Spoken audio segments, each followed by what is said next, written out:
Bom dia para vocês duas. É um prazer o meu também. Obrigada. Obrigada, Marcelo. Eu queria entender, né? Estou fazendo essa pergunta até muito aleatória, mas é importante para que os investidores que estão aqui nos assistindo entendam a visão exatamente dos profissionais que passam aqui na nossa programação. A gente está vendo aí uma reação do mercado. A gente viu, na verdade, logo ali no primeiro dia, né? Depois do primeiro turno, na segunda-feira, uma disparada aqui do mercado. Aí foram várias questões ali, né? Muitos analistas, estrategistas falaram que o mercado estava reagindo positivamente pelo fato da distância não ser tão grande entre os dois candidatos, como as pesquisas mostravam. Outros entenderam que era mais a questão, né, de um Senado, de um Congresso ali mais forte também pró-Bolsonaro. Outros entenderam que era mais um acompanhamento em relação ao exterior. A gente viu ali algumas correções acontecendo em relação a alguns ativos, mas eu queria entender a sua visão, né? Como vocês estão olhando agora aí para essa corrida no segundo turno, reação do mercado na visão de vocês, nessa expectativa até essa definição no dia 30 de outubro. Acho que segunda-feira teve uma questão brasileira muito importante, né? O mercado lá fora melhorou um pouco, tal, mas nós aqui tivemos o resultado da eleição. Acho que tem duas coisas importantes, né? Vocês imagino que todos que passaram aqui antes de mim já devem ter dito algo semelhante, né? Mas você tem hoje no Brasil, né, uma política fiscal que ficou mais apertada. Ela está mais apertada há 2 anos, né? Você está superávit primário ano passado, vai ter superávit primário esse ano, embora os analistas não estejam acertando muito a mão, né? E você está com o câmbio desvalorizado e o juro alto, né?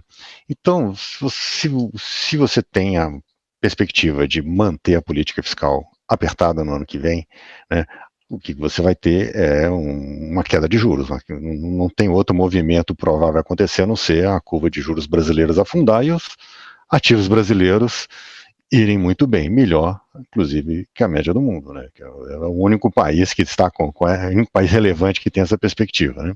O câmbio é mais complicado, porque você tem a alta de juros lá fora e tudo mais, mas o câmbio desvalorizado tem a chance de ou a moeda outperformar os outros, né?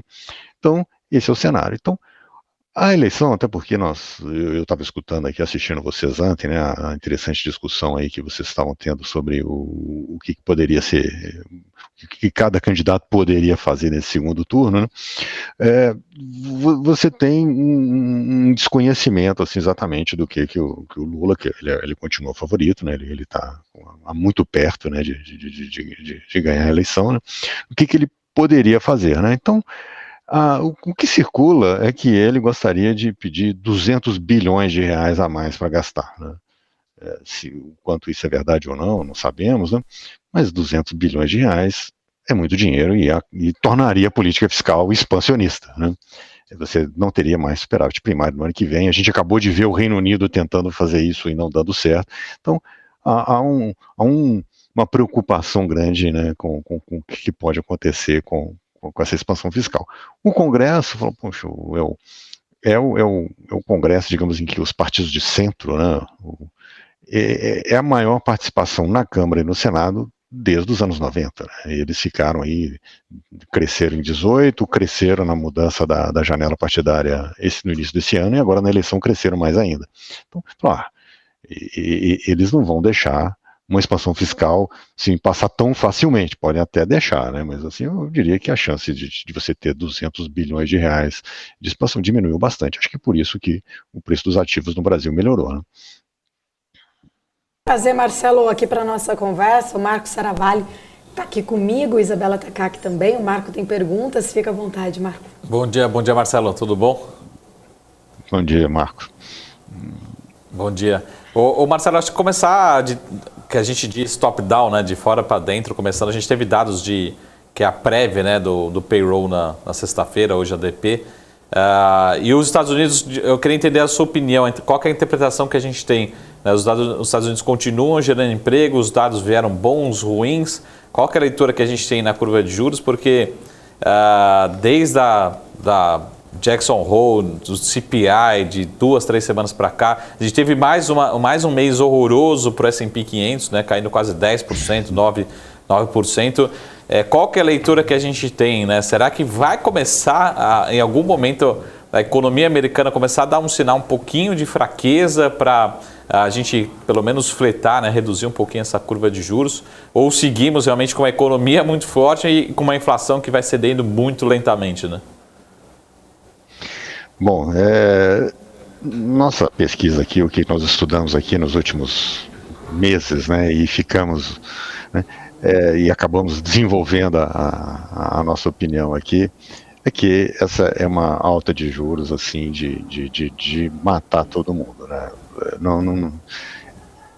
No melhor cenário que você tem hoje, né, nos DOTs, que eu acabo achando que provavelmente eles têm uma grande chance de serem revistos mais para cima, né, de você não parar só em 4,60, né, que é onde seria o ponto central entre 4,5 e 4,75 no início do ano que vem, né, é uma alta de juros em termos reais, assim, que é a segunda maior da história dos Estados Unidos, só teve a do final dos anos 80, do início dos anos 80, né.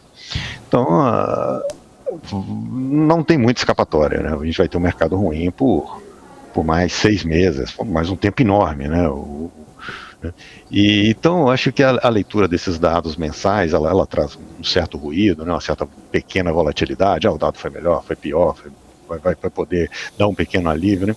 Mas eu não tiro muita informação da ADP de hoje não, até porque o ADP é um dado que ele é uma tentativa, né, de uma consultoria americana de antecipar o payroll usando os dados da ADP, que é uma empresa de folhas de pagamento, e o track record é muito fraco, né? O JOLTS, um pouco menos de vagas abertas, né? Mas o fato assim que esse efeito, né, da política monetária, que é a sua pergunta, eu acho que é a resposta que é importante aqui, ela ainda não chegou na economia americana, né? E então eu diria que nós ainda estamos, né, mesmo que o dado seja um pouco mais fraco, nós ainda estamos num mundo em que as revisões do tamanho do aperto monetário nos Estados Unidos têm mais chance de crescer do que de diminuir, né? E aí, quando chegar na economia americana, e esses dados ficarem realmente ruins, né, o mercado tem mais para piorar, ou seja, na verdade, a gente está num ambiente muito desafiador, a gente está parecendo que a gente não, eu não vivi isso aí, nenhum de nós viveu isso aí, né, imagino que sejam os caras dos anos 80, né, que viam o mercado só piorando, o juros subindo, a gente vai passar por isso agora, você teve o The Ice Age, né, a era do gelo aí para os juros, né, agora é o The Great Melt, né, melt dos mercados, a gente vai ter derretimento total de ativos, acho que não vai ser muito fácil, e por isso que eu acho que o Brasil está nessa situação aí, a pergunta sobre o que o nosso Congresso Centrão vai segurar de teto de gastos, né?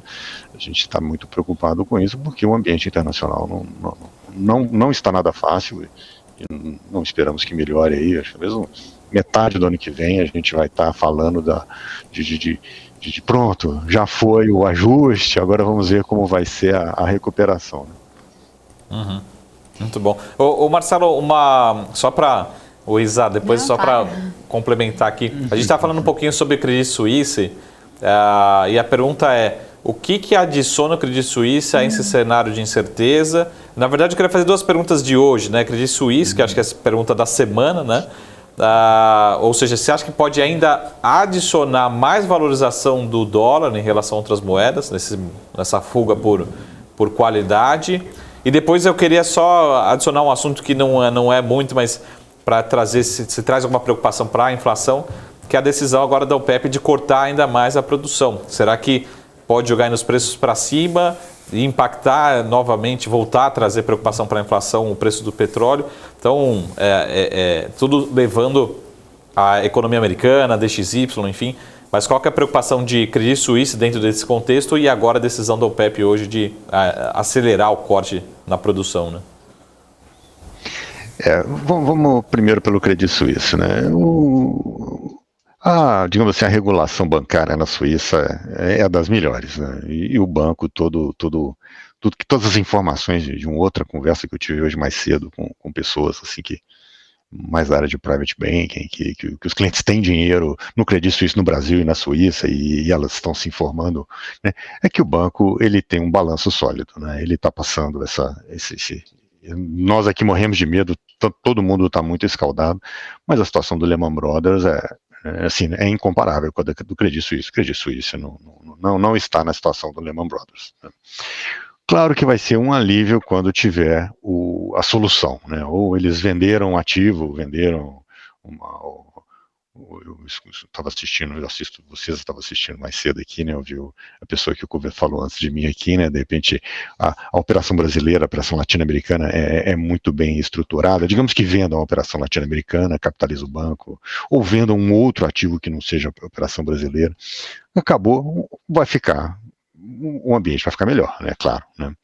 Mas eu acho que o Credit Suisse é um detalhe pequeno, assim, perto da. É um efeito colateral, né, vamos colocar de média proporção, né, não acho que é de grande proporção, né, dentro desse ambiente de alta de juros que ele derruba um monte de ativos e está até causando um calor tremendo lá para o Credit Suisse, que é um dos bancos suíços, o banco suíço, né, dos mais importantes, né. Eu acho mais importante a questão da OPEP, né.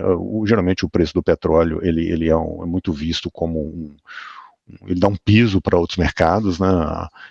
O Brasil, vários emergentes, e de certa forma também um pouco grandes empresas, elas não são muito importantes nos índices de ações dos mercados desenvolvidos, né? Mas a produção de commodity, ela pode dar um piso importante aí para alguns segmentos do mercado, né?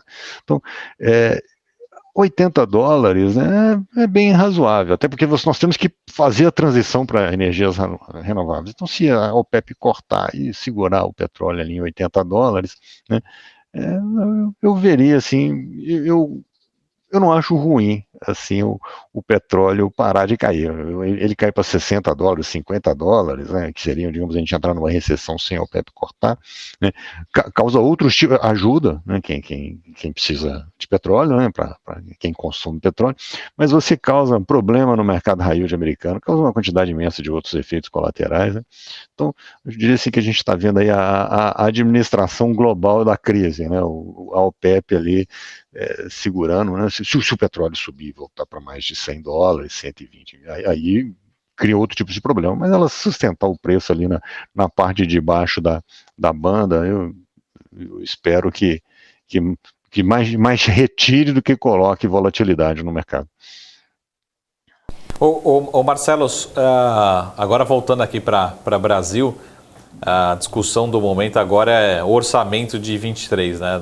Não estou tentando isolar um pouco aqui a questão eleitoral, mas o orçamento e especialistas já em contas públicas falando de mais um furo de teto, podendo chegar próximo de 160, 180 bi de reais. Eu queria entender um pouco da sua opinião em relação à curva de juros, caso realmente se concretize, no sentido de ter de novo uma política fiscal bastante frouxa, enfim, e contaminar a política monetária, então esse assunto. Mas será que a gente não pode ter, como a gente fala assim, começar a atrelar um copo meio cheio no lado do próprio petróleo, que também que nos ajudou aqui com dividendos de Petrobras, enfim, geração de impostos, todo esse recolhimento, que também teve uma contribuição positiva. Então, separar em duas, né? Qual que é a preocupação que a gente precisa ter em relação a esse orçamento para 23? E se a gente pode ter um lado do copo meio cheio, né? As commodities também contribuindo positivamente para o nosso resultado como um todo, não só PIB, mas arrecadação, enfim. Esses especialistas em orçamento, eles estão rolando esse call de crise fiscal desde 2021, né? 21, isso vai quebrar, 22, crise fiscal, né? O fato é que nós migramos já para o superávit fiscal, né? A gente está com superávit quase de 2,40 do PIB, né, nos últimos 12 meses. Né. O orçamento no Brasil ele vai demorar um tempo, né, até você ficar, digamos, com um orçamento, talvez nunca um orçamento tranquilo, assim, que cabe tudo que a sociedade quer, isso é uma coisa meio ilusória, talvez a gente nunca tenha isso aí. Né. O orçamento do ano que vem cabe todo tipo de colocação, né, ele ainda... Esse orçamento apresentado em agosto, ele acaba valendo muito pouco, né? Ele está com um salário mínimo que era com uma inflação mais alta do que está realmente, você vai ter que corrigir o salário mínimo para baixo, né? O que de certa forma não é muito popular, né? Mas né, vamos ver se o Bolsonaro, eu acho... Eu vou para não ficar uma resposta muito confusa, vou fazer uma lógica de raciocínio assim. Digamos que o Bolsonaro, nas pesquisas que saem amanhã, apareça muito colado ou na frente, digamos que ele ganhe a eleição, né, só para a gente falar, assim, começar com um cenário. Eu imagino que ele volta para dentro do teto de gastos, né? E ele precisa de um extra-teto para pagar esses R$ 600 e qualquer auxílio taxista, qualquer coisa, de uns 50 bilhões. Não precisa muito mais que isso, né?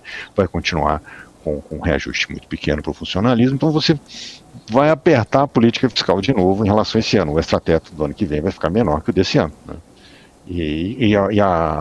O teto como proporção do PIB continua encolhendo como proporção do PIB, né? Então a política fiscal continua contracionista.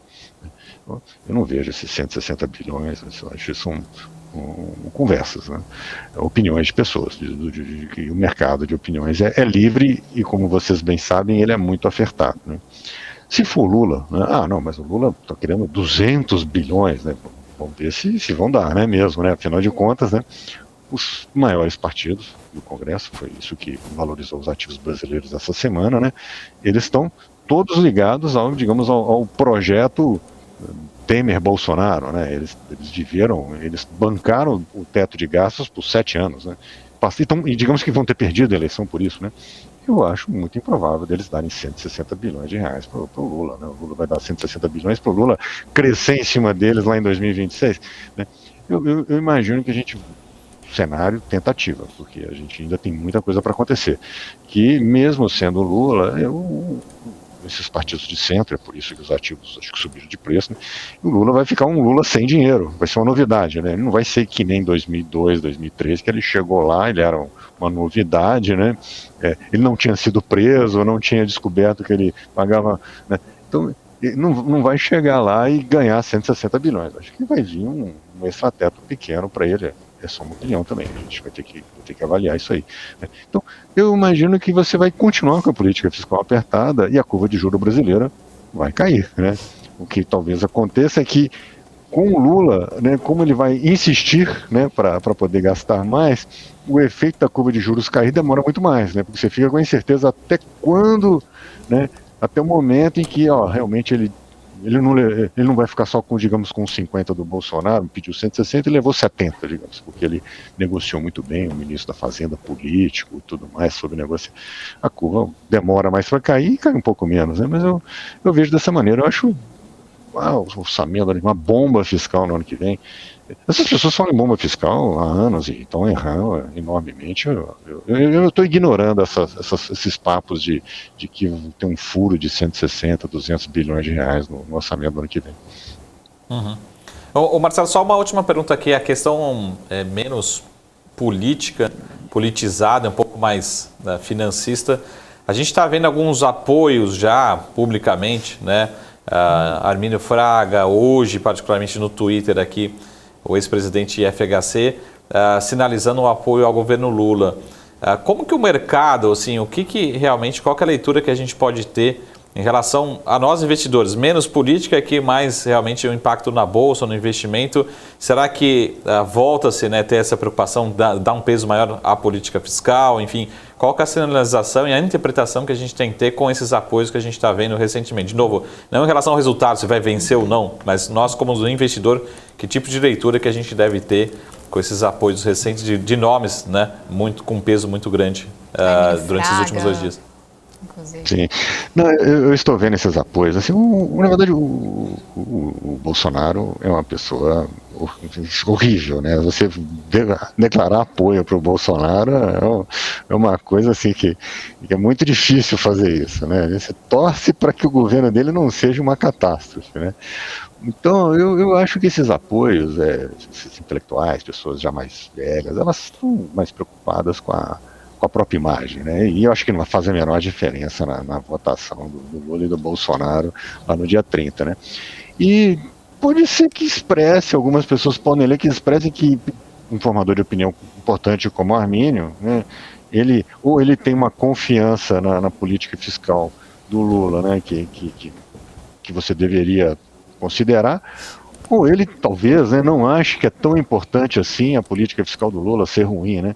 Eu acho que não é nem uma coisa nem outra. Acho que eles estão marcando a posição deles e eu acho que também vai fazer muito pouca diferença nos preços do Brasil, assim, o que as pesquisas, né, quando a gente está esperando, né, estamos aqui nos últimos instantes, pesquisas no empate técnico daqui até o dia 30, né, vai ser realmente, como o programa anterior aí, a pessoa que estava, vocês também expressaram isso, a gente espera a mesma coisa, acho que nós vamos ficar aqui com muita dificuldade de se posicionar no mercado. Acho que o mercado brasileiro vai ficar mais volátil, não porque é um ou é outro, porque a gente não vai saber quem vai ser, né? Vai ser realmente lá na pesquisa da urna no dia 30, né? Acho que o cenário que a gente está esperando é que as pesquisas vão ter algumas com a diferença maior para o Lula, mas com a credibilidade caiu muito. As pesquisas que acertaram mais, elas, se ficarem muito próximas, né, que é o que a gente espera que saia amanhã, vamos ficar aí olhando o mercado de lado e mais volátil, né? Agora, Marcelo, indo um pouquinho falando lá fora, né, após as mensagens aí de juros mais altos lá nos Estados Unidos, qual que deve ser a tendência para o câmbio? A gente fica estudando o passado, que é o que é possível, né? E o que me chama a atenção, né? Eu fico tudo preocupado de dar essa opinião, né? Na outra alta de juros, digamos assim, essa alta de juros muito grande que foi nos anos 80, né? Você parou de subir o juro, o dólar ficou em alta no mundo por mais 4 anos. É muito tempo, 4 anos é muito tempo, né? Não creio que o dólar vai ficar subindo por mais 4 anos. Mas eu imagino que o dólar vai continuar forte no mundo, né? Você tem, assim, na verdade, o iene parou nesse 144, o euro está ali no 98, 97, 90, né? O próprio, é uma pressão, a outra taxa de câmbio super importante agora é o renminbi, né? O renminbi, ele deu essa escorregada para 7,10 aí, né? O que vai acontecer com a China, digamos assim, se eles vão desvalorizar um pouco mais? Tem muita certeza. Eu espero que o dólar, não sei se ele continua uma trajetória de alta, mas se manter valorizado, não sei se ele tem um movimento muito grande para cima a partir de agora, né? Que ele já está começando a ficar, o índice já está ficando um pouco esticado. Mas eu espero que ele continue alto, né? E aqui no Brasil, né? O câmbio, eu acho que é mais ou menos esse aí, uns 5, a média do mês passado, 5,23, né? Eu diria que um 5 com 5,5, que dada a volatilidade brasileira, a gente tem que ter um intervalo grande, né? 5 com 5,5 o ano que vem inteiro, né? E se a política ficar um pouco melhor, você vai ali na direção do 5, né? E porque não deve ter um refresco, eu não espero refresco nenhum do valor do dólar no mundo aí nos próximos 12 meses, né? Eu acabei de dizer aqui que a gente acha que vai acabar subindo mais. É curioso, são os brasileiros que têm esse pão, né, e eles têm acertado. E a gente concorda mesmo, a gente está acostumado com ambientes inflacionários. A chance maior é de você ter que ir além do intervalo 4,5 e 4,75, que está como ponto terminal lá nos membros do FED. Marcelo, quero agradecer. Um prazer poder recebê-lo aqui na BMC News. Agradeço até também a sua fala aí agora há pouco. Eu vi que você falou, eu estava aqui assistindo vocês. Agradeço a audiência também. Está aqui sempre nos ajudando, né? Dando a sua opinião, mas também nos assistindo. Também é muito importante aí para a gente, a audiência. Obrigada. O trabalho de vocês é muito bom. Bom, obrigado a vocês também aí pela entrevista. Obrigada, até mais. Até a próxima.